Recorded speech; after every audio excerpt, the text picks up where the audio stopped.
Knowledge of the world के नाजरीन अस्सलाम वालेकुम। नाजरीन ग्रामी, साइंसदानों ने वो रास्ता तलाश कर लिया जिस पर से गुजर कर हज़रत ज़ुल्करनैन अलैहिस्सलाम याजूज माजूज तक पहुँचे थे। खला में मौजूद ये रास्ता क्या दूसरी दुनिया तक ले जाता है? सूरह कहफ में जिन रुकावटों का जिक्र किया गया वो खिलाफ मौजूद हैं। गैर मुस्लिम साइंसदानों ने जब परखने की कोशिश की तो उन पर कैसे कैसे राज अफशा हुए, ये सब कुछ जानने के लिए इस वीडियो को आखिर तक ज़रूर देखिएगा।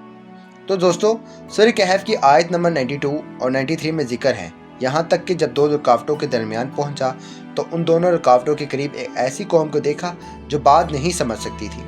ये हज़रत ज़ुल्करनैन के सफ़र के बारे में, जिसमें एक लफ्ज़ अलसदीन आया है जिसका मतलब कोई बैरियर या रुकावट है, लेकिन कुछ लोग इसे पहाड़ समझते हैं, मगर हकीकत में ये पहाड़ नहीं हो सकता। अब इसका मतलब पहाड़ क्यों नहीं हो सकता, इसके बारे में सूरह यासीन की आयत नंबर 9 में जिक्र है। और हमने इनके सामने एक रुकावट बना दी और उनके पीछे भी एक रुकावट है, और फिर हमने इन्हें ढांक दिया है कि वो देख नहीं सकते।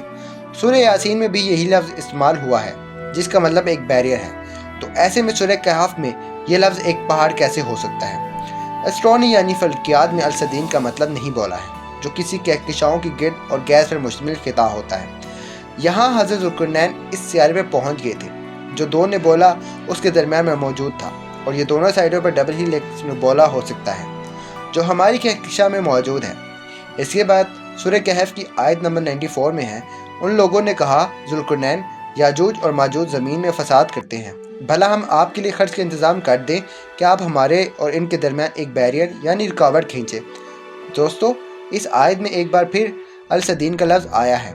इस सियारे के लोगों ने हज़रत ज़ुल्करनैन को याजूज माजूज से बचाने के लिए एक बैरियर बनाने का कहा था। ये सब किसी और सियारे में होने के वाज़ेह सबूत है। इस आयत में अल-अर्ज़ लफ्ज़ भी है जिसका मतलब ज़मीन है, लेकिन कई इस्लामिक स्कॉलर्स के मुताबिक अल-अर्ज़ को पूरी कायनात में किसी भी जगह के लिए इस्तेमाल किया जा सकता है, यानी ये सिर्फ हमारी ज़मीन के लिए ही नहीं है। इससे आगे आयत नंबर 96 में है, मुझे लोहे के तख्त ला दो, यहाँ तक कि जब दोनों सिरों के बीच को बराबर कर दिया तो कहा ईंधन को, यहाँ तक कि जब उसे आग कर दिया तो कहा मेरे पास तांबा लाओ ताकि इस पर डाल दो। इस आयत में जिक्र है कि वो बैरियर किस तरह बना था, लेकिन ये बैरियर ज़मीन की किसी दीवार की तरह नहीं हो सकता। बहुत से स्कॉलर्स का ये मानना है कि इस दौर में जदीद टेक्नोलॉजी नहीं थी, तो ऐसे में कोई बैरियर या अनदेखी दीवार बनाना नामुमकिन था। लेकिन हज़रत ज़ुल्करनैन की वो दीवार अल्लाह का एक अजीम मौजज़ा है। हम ये जानते हैं कि इस दुनिया में ऐसा कोई बैरियर बनाना मुमकिन ही नहीं है जो इतनी ज़्यादा तादाद में किसी मखलूक को इस बैरियर की दूसरी तरफ कैद कर सके। जैसा कि अहादीस में ये बात जिक्र है कि याजूज माजूज इस दुनिया के लोगों से बड़ी तादाद में हैं, और जिन लोगों का ये मानना है वो इसी दुनिया में है। तो आज जब साइंसदान दुनिया की इब्तिदाई दिनों की तस्वीर, चीज़, वक्त, टेलीस्कोप से दुनिया में हासिल कर रहे हैं, तो इसी टेक्नोलॉजी से ये बैरियर मालूम करना कौन सा मुश्किल काम होगा। इस आयत में जिस बैरियर का जिक्र है वो असल में एक केमिकल प्रोसेस है। गर्म लोहा एक ज़बरदस्त कैटालिस्ट है, जिसका मतलब एक ऐसा मादा जो दूसरे मादों में केमियाई तब्दीलियाँ पैदा करता है, और ये गर्म लोहा पिघले हुए तांबे से रिएक्शन करके मेथेन और हाइड्रोजन गैसेस बनाता है, जो दो भड़क उठने वाली गैसेस हैं। ये दोनों गैसेस चूँकि नहायत हल्की होती हैं, तो इसलिए ये आसानी से किसी और सियारे की फोर्स ऑफ अट्रैक्शन की वजह से इसकी तरफ जाते हैं, जिसे फल्कियात में एटमॉस्फेरिक एसिड कहा जाता है। यही वो गैसेस थी जिनको हज़रत ज़ुल्करनैन अलैहिस्सलाम ने याजूज माजूज के सियारे के गिर बना दिया, जिससे इन लोगों को याजूज माजूज से निजात मिली। नाज़रीन, ये भी मुमकिन है कि जो बैरियर याजूज माजूज के लिए बनाया गया है वो इससे याजूज माजूज से तारों की रोशनी को नहीं देख सकते। इसके बारे में इस हदीस पाक में वजाहत मौजूद है कि हज़रत अबू हुरैरा रज़ी अल्लाह तआला अन्हु बयान करते हैं कि नबी करीम सल्लल्लाहु अलैहि वसल्लम ने फरमाया, बेशक याजूज माजूज उसे रोज़ाना खोदते हैं, यहाँ तक कि जब वो उस सुराग से सूरज की शुआएं देखते हैं तो उनका सरदार कहता है कि वापस चलो, बाकी कल खोदेंगे, तो अल्लाह ताला उसे पहली हालत से भी ज़्यादा सख्त कर देता है, हत्ता कि जब उनकी मुद्दत पूरी हो जाएगी।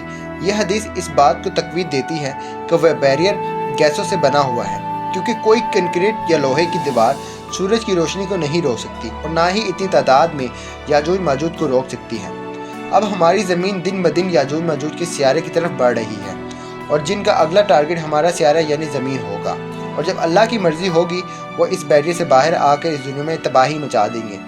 अब आखिर में इन अहादीस का जिक्र करते हैं जो इस बात को तकवीद देती है कि याजूज माजूज किसी और सियारे पर मौजूद हैं। नाज़रीन गिरामी, तबरानी में है कि हजूर अकरम सल्लल्लाहु अलैहि वसल्लम फरमाते हैं, याजूज माजूज हज़रत आदम अलैहिस्सलाम की नस्ल से, अगर वो छोड़ दिए जाएँ तो दुनिया की मौज में फसाद डाल दें। एक एक अपने पीछे हज़ार हज़ार बल्कि ज़्यादा छोड़कर मरता है। फिर इनकी सवातीन उम्मतें और हैं। तावील मर्ज और मुनसिब नसाई में है, इनकी बीवियाँ अपने पीछे हज़ार हज़ार बच्चे बल्कि ज़्यादा छोड़कर मरती हैं। इन अहादीस के बारे में कहा जाता है कि इनकी रवायात कमज़ोर हैं, लेकिन आज तक कोई ये दावा नहीं कर पाया कि ये अहादीस दुरुस्त नहीं है। ऐसी कई और अहादीस का जिक्र भी किताबों में मिलता है जिनसे ये बात साबित होती है कि याजूज माजूज कोई गैर इंसानी मखलूक है, और अहादीस में याजूज माजूज को हज़रत आदम अलैहिस्सलाम की औलाद में से फरमाया गया। दोस्तों, हज़रत ज़ुल्क़रनैन के इस मौजज़ाती सफ़र के बारे में जानने के बाद हम ये कह सकते हैं कि उनका वो सफ़र सिर्फ कलाम सफ़र नहीं था, वक्त में भी सफ़र था। इससे पहले बयान करते तमाम तर मालूमात एक तुर्क थियोलॉजी सिकंदर तुर्क की किताब से ली गई हैं, तो ये तमाम बातें हमें एक नए ज़ाविये से सोचने में मदद फराहम करती हैं। और आज जिस तरह हम इन हॉलीवुड की तख्लीयाती मूवीज़ देखने के बाद उन पर आंखें बंद करके यकीन कर लेते हैं, ऐसे ही साइंस भी ये कहती है फला से ऊपर कहीं जहान आबाद है, और उन जहानों का कुरान करीम में कई जगहों पर जिक्र भी आया है। कुरान करीम में इरशाद होता है कि आसमान खोला जाएगा, बस वो हो जाएगा। दरवाजे यानी आलम बाला जो हमारी नज़र से ओझल है वो खोला जाएगा, गैबी पर्दे हटा दिए जाएंगे, फिर उसके दरवाजे ज़ाया हो जाएंगे। ये दरवाजे असल में वो पोर्टल्स या दरवाजे होंगे जिनसे गुजर के हमारी अरवाह सातवें आसमान से भी आगे जाएंगे। लेकिन जो लोग ईमान नहीं लाए तो उनके लिए वो दरवाजे नहीं खोले जाएंगे। एक और मुकाम पर इरशाद हुआ, वही तो है जिससे आसमान से पानी बरसाया, जिससे तुम खुद भी सैराब होते हो और तुम्हारे जानवरों के लिए भी चारा पैदा होता है, और वो उसी से तुम्हारे लिए उगाता है खेती और जैतून और खजूर और अंगूर और हर किस्म के फल।